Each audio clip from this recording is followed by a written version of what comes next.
In Canal Grande, canale di Canareggio, nei rii del sestiere di San Marco e negli altri rii e canali dove sono attivi servizi di trasporto pubblico di linea autorizzati dal Comune di Venezia, è vietata la navigazione dei natanti denominati iole, pattini, pedalò, canoe, kayak, tavole a remi e ogni altra tipologia a queste assimilabile. L'ordinanza che modifica il testo unico sulla circolazione acquea è stata pubblicata in queste ore sul sito del Comune di Venezia e sarà in vigore da mercoledì 1 agosto.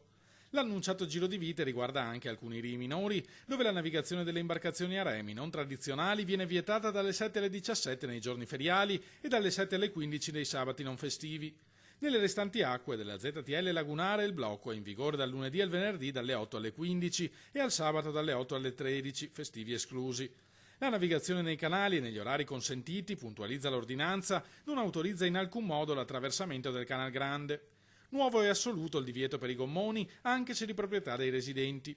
Le nuove regole, da tempo richieste da buona parte di chi naviga in città, sono accolte con favore anche dall'opposizione, che le ritiene tuttavia poco significative rispetto al più ampio problema del traffico in laguna, arrivato ormai a livelli insostenibili.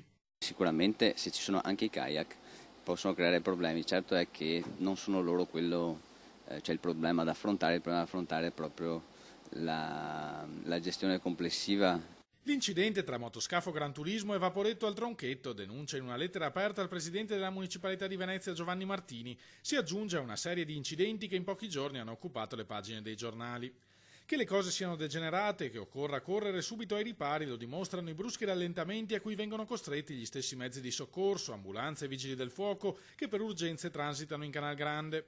E non va meglio in altre zone della città.